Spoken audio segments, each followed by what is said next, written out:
Hope you are able to see my screen, the people who are following through the Zoom now.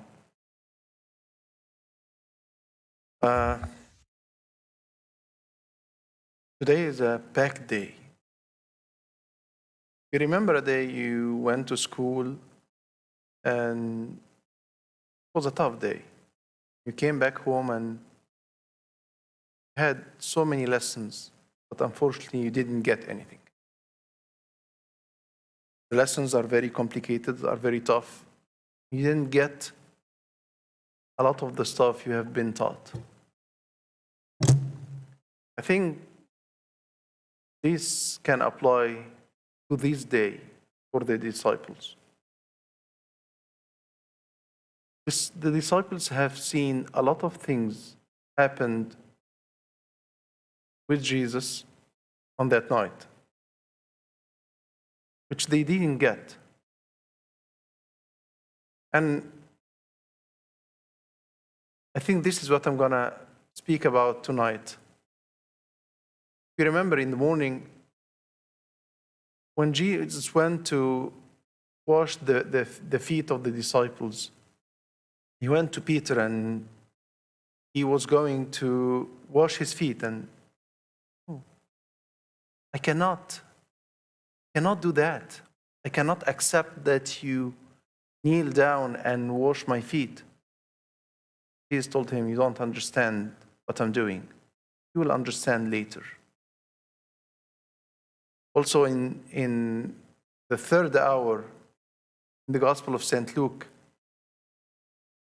Jesus told them, you need to sell your clothes and buy swords.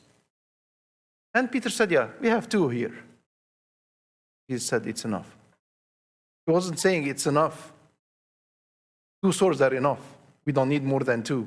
No, he didn't mean this. What he meant is, you don't get what I'm saying. It's enough. It's enough for this discussion. This discussion cannot go further. You will understand later. So I thought to speak of the things that the disciples didn't understand. I'm not trying to be comprehensive here. I'm going to take 5 examples of the thing that Jesus told his disciples that you didn't understand. Some of them, they have taught them. Some of them, he taught them what he meant. And some of them, they learned later. I mean, for example, washing the feet, they didn't get it. And Jesus told him, you don't understand what I'm doing, but you will understand later. But if I didn't wash your feet, you don't have a part with me. Okay, no. Wash my feet, wash my head. So again, I'm going to give you 5 examples of the things that the disciples didn't understand. I'm going to begin with the 2 things that have been mentioned today, and I'm going to add 3 other examples. So the first lesson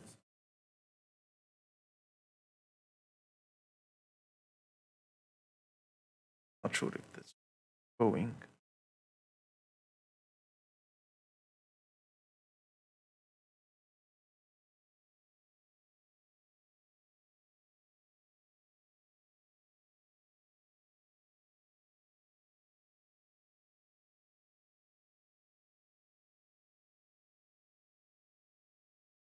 Okay.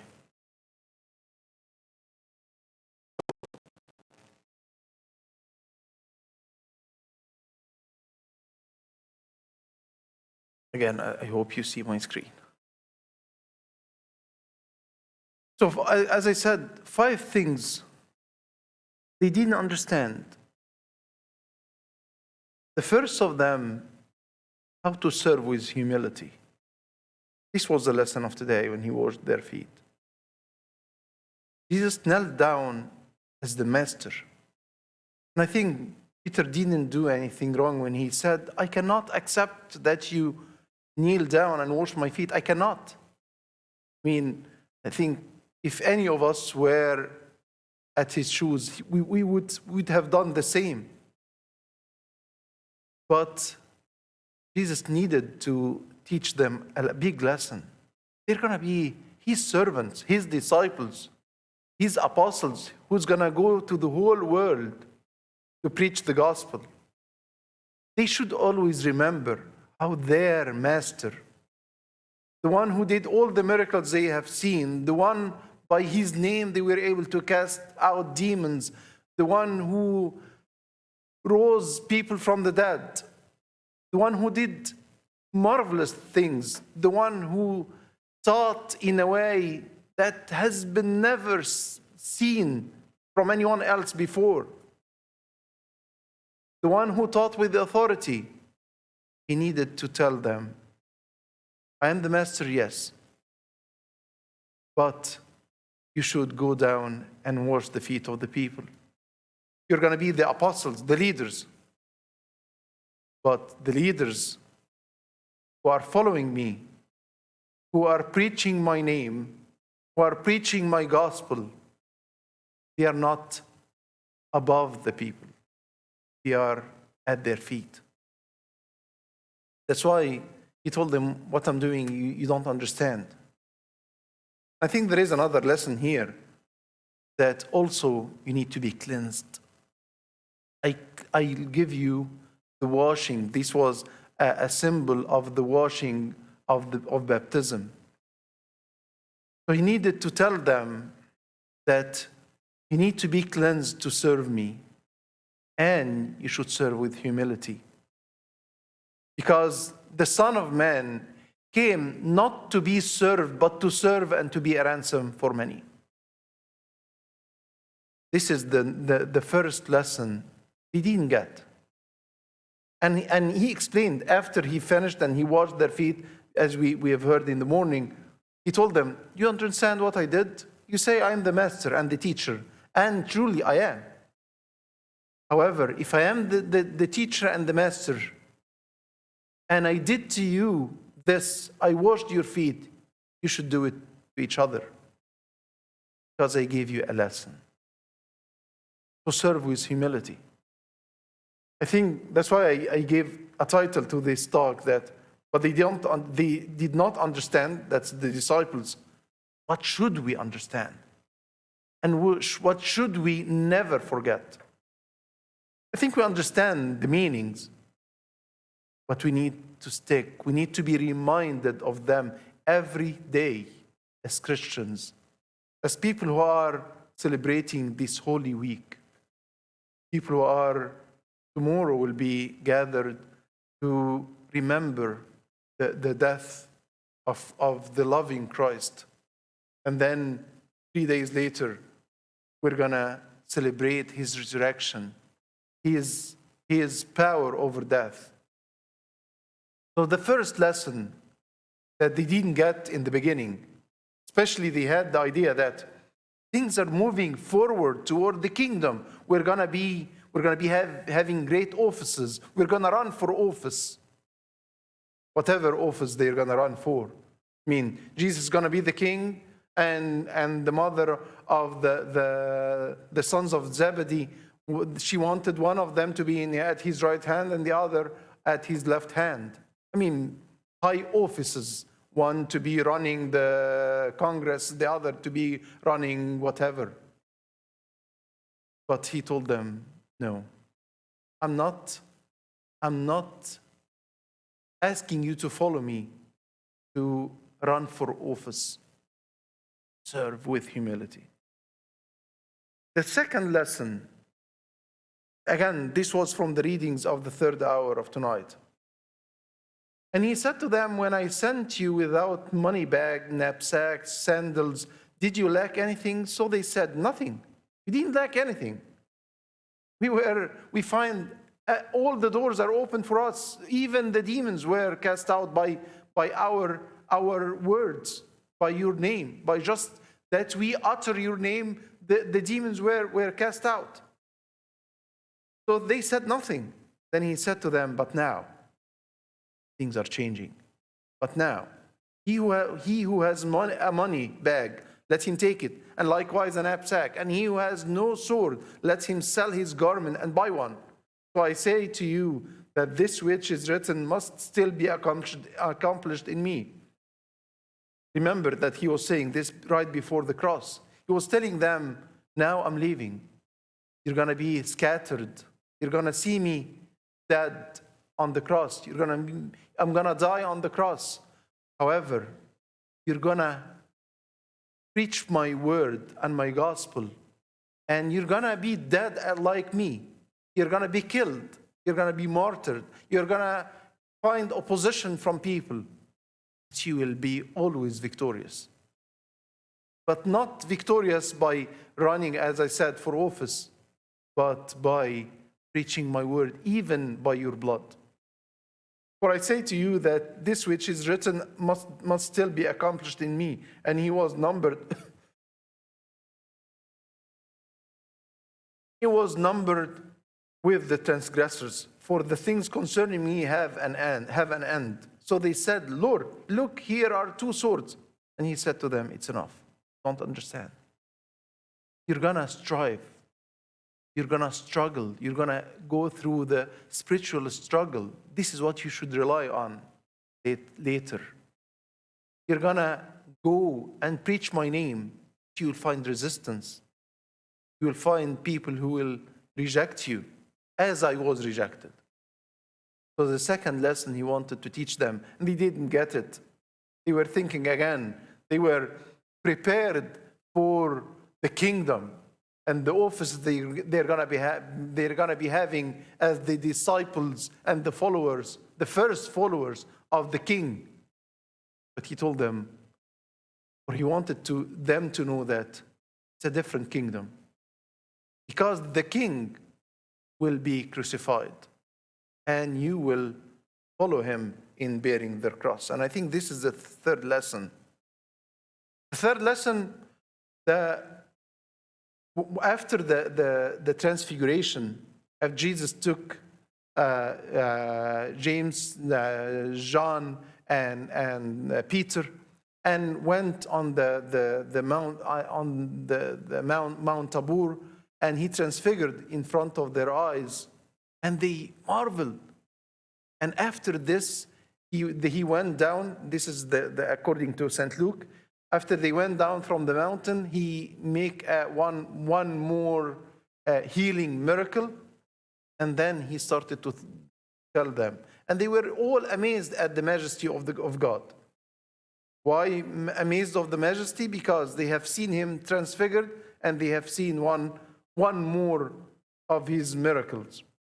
But while everyone marveled at all the things which Jesus did, he said to his disciples, okay, have you seen me? Have you seen me? Like my clothes and my body is glowing by glamorous light. Have you seen this? But let me tell you. And he said to his disciples, let these words sink down into your ears, for the Son of Man is about to be betrayed into the hands of man. But they did not understand this saying. They understood. They have seen him transfigured on Mount Tabor. But they didn't get, what does it mean that he's going to be betrayed and handed down to the hands of men? But they did not understand this saying, and it was hidden from them so that they did not perceive it.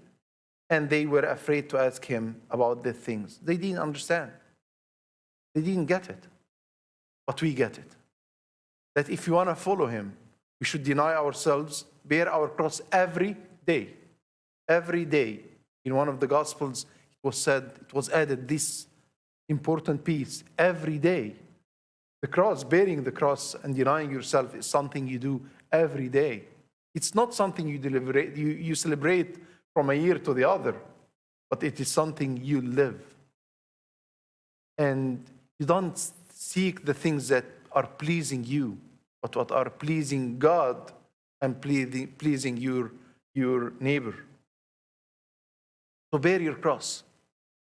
This was the third lesson we need to learn. And they didn't get it when he said it first. A fourth example of the things they didn't understand. Hear and understand, not what goes into the mouth defiles a man, but what comes out of the mouth, this defiles a man. So he was saying this, and the disciples asked him, what do you mean? Explain this parable to us. So Jesus said, are you still without understanding? Do you not yet understand that whatever enters the mouth goes into the stomach and is eliminated? But those things which proceed out of the mouth come from the heart, and they defile the man. For out of the heart proceed evil thoughts, murders, adulteries, fornication, thefts, false witness, blasphemies. These are the things these are the things which defile a man. But to eat with unwashed hands does not defile a man. So take care of the inside. The defilement comes from the inside, because the inside should be prepared for my kingdom. The kingdom will be inside. You have an inner kingdom, the kingdom that is not from this world. This is what you need to have, the inner kingdom. Your power is inside you. Yesterday, I was speaking in the Arabic Pascha, and we were comparing the betrayal of the disciple and the love of the lady who poured out, or Mary who poured out the fragrant oil. And she didn't say anything. I started my talk yesterday saying, we want to contemplate on what she said. What did she say? She didn't say anything. He didn't say anything. He showed love. He showed love. I think this is what we need to have. This is what we need to show. But this is from the inside. It's not words. It's something you have inside. And I read a quote from St. Isaac the Syrian. I think it's worth to repeat to the English speakers, because I think it was fascinating, this quote. The power is inside you. The kingdom is inside you. And this is what we need to understand. God came not to establish a kingdom on this earth, but to establish a kingdom inside our hearts, where power flows out, where we can meet with Him. But this needs to be clean. Our inside should be clean. So St. Isaac the Syrian says the following: be at peace with your own soul. Be at peace with your own soul. Then heaven and earth will be at peace with you. Be at peace with your own soul, with the inside. Have peace inside. Then heaven and earth will be at peace with you. Enter eagerly into the treasure house that is within you. There is a treasure inside. You remember when in the beginning of the Greek Lent, in the first Sunday, when Jesus was saying that the good person, out of the good heart, he flows all the good things. That's why we need to take care of and to enter eagerly into the treasure house that is within you. That's why the kingdom is inside you. There is a power. Your power is inside you. And so you will see the things that are in heaven, for there is but one single entry to them both. So the entry to the things of heaven, the things in heaven, you can see them in your heart, because the kingdom of God is in your heart. If you are able to enter in your heart and see God there, your heart is open to heaven. They are the same thing. They are the same thing. And so you will see the things that are in heaven, for there is but one single entry to them both. The ladder that leads to the kingdom is hidden within your own soul. Our problem is that we are distracted. That's why maybe God allowed what's happening for many of us to slow down, to think of their lives, to stop planning for themselves, and think of meeting a personal, intimate meeting with God, a personal, intimate relationship with God. To think of this, many are telling me that they are experiencing the best time of their life by finding God through that tough time. It is tough time. However, they are able to slow down. They are not traveling. They are not pursuing the plans they established a few months ago. They don't know what we're going to do tomorrow. We don't know what we're going to do next month. All the plans of the whole world are halted. However, we think of one thing: how can we meet with Him? And I think this is the best lesson we get out, and the best experience we get out of what's going around us. So St. Isaac the Syrian saying, the ladder that leads to the kingdom is hidden within your own soul. Free from sin, dive into yourself, and in your soul you will discover the stairs by which to ascend. So there are stairs.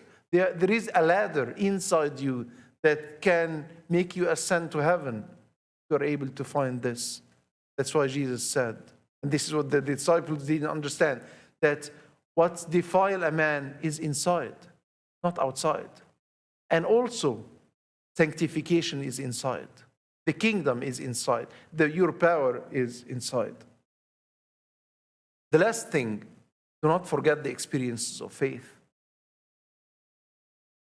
Once the disciples in the Gospel of St. Mark, and it was mentioned in other Gospels, that's once they have forgotten to have bread. I mean, like all of us, we think of how should we provide for ourselves, for our families, what we're going to do tomorrow, what should we have. So the disciples had forgotten to take bread, and they did not have more than one loaf with them in the boat.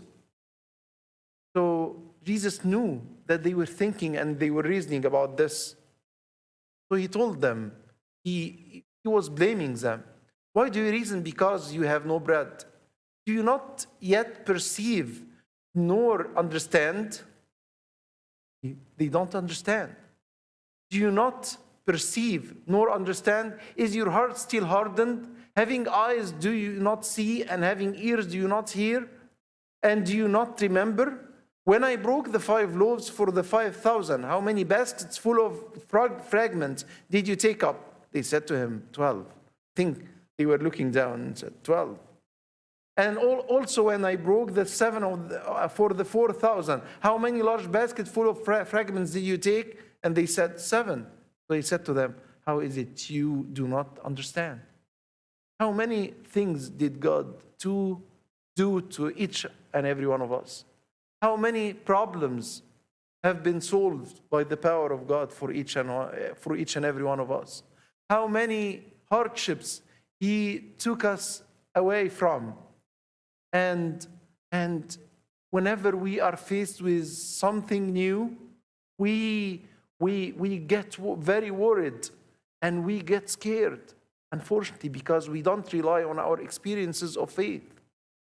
We shouldn't forget our experiences of faith. I think you are all here at this church, and we asked each and every one of you to share an experience. I think everyone would have an experience how God showed Himself to you in one situation or the other. And actually, you will have more than one. But unfortunately, when we are faced with a new situation, we don't rely on such experiences, the experiences of faith. But unfortunately, we try to get worried and get scared. And we don't rely on our experiences. Jesus blamed them for not understanding. Because if you understand the power of God and your experiences with Him, you should never be afraid. That's why one of the commandments that God gave to all of us, not be afraid. Do not be afraid. I think these are 5 lessons we need to remember, and we need to understand. The disciples didn't understand in the beginning, but I think we should understand all of them. Serve with humility, strive and pursue your spiritual struggle. Bear your cross. Your power is inside you, and do not forget the experience of faith. May the crucified Lord and the risen will give us the understanding to rely completely in Him, in serving, in going throughout this life. And glory be to God forever. Amen.